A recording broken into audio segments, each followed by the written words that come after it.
আসসালামু আলাইকুম গাইস। আজ আমি তোমাদের জন্য নিয়ে এসেছি খাসির মাংস দিয়ে বিরিয়ানি রান্নার রেসিপি। চলো দেখে নেওয়া যাক। প্রথমে তো আমি খাসির মাংস নিয়েছি।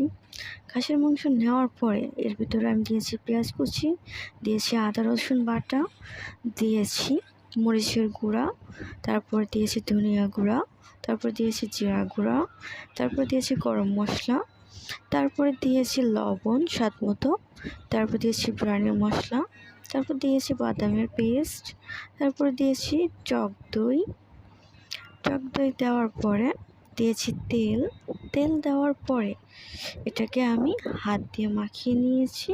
হাত দিয়ে ভালো করে মাংসগুলোকে মাখাইছি যাতে মাংস মশলাগুলো ওর ভিতরে যায়, বিকজ এটা আমি ম্যারিনেট করার জন্য মাখাচ্ছি। সো ওই মাংসগুলোকে ভালোভাবে মাখায়ে রাখতে হবে। দেন এটা ঢাকনা দিয়ে এটাকে চুলার উপরে বসায় দিতে হবে। দেওয়ার পরে মাঝে মধ্যে ঢাকনাটা খুলে মাংসগুলোকে নাড়াচাড়া দিতে হবে, নয়তো নিচে লেগে যাবে আর মশলা ভিতরে ঢুকবে না মাংসের। সো মাঝে মধ্যে একটু একটু করে নাড়াচাড়া দিতে হবে। দেন আবার ঢাকনা দিয়ে আমি ঢেকে দিয়েছি। দেওয়ার পরে আমি কিছুক্ষণ পর ঢাকনাটাকে উঠাইয়া এটাকে আবার নাড়াচাড়া দিচ্ছি, নয়তো লেগে যাবে। লেগে গেলে পুরা সেন্ট করবে। তাই মাংসটা হওয়া পর্যন্ত আস্তে আস্তে নাড়তে হবে। আর হ্যাঁ, মাংসটাকে আস্তে জালে রান্না করতে হবে, যেহেতু এটা খাসির মাংস। দেন আস্তে জালে না রান্না করলে খাসির মাংসটা সিদ্ধ হবে না আর পোলাওয়ের সাথে ভালো মিক্স হবে না। সো আস্তে জালে এটাকে রান্না করতে হবে আর মাঝে মধ্যে নাড়াচাড়া দিতে হবে আর ঢাকনাটা দিয়ে ঢেকে দিতে হবে। দেন আমার মাংস রান্না হচ্ছে। মাংস 80% রান্না কমপ্লিট।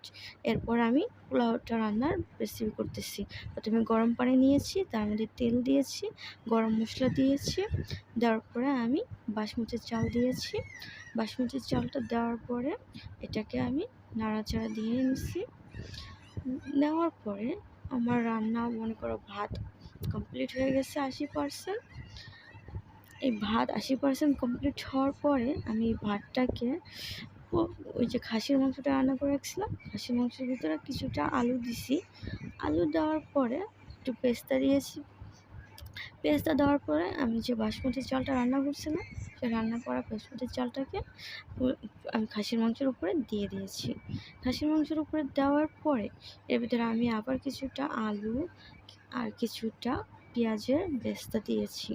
দেওয়ার পরে আমি এর ভিতরে কালার হওয়ার জন্য একটু জাফরান দিয়েছি, তার সাথে দিয়েছি একটু কিশমিশ, তার মধ্যে দিয়েছি কিছুটা কাঁচামরিচ আর দিয়েছি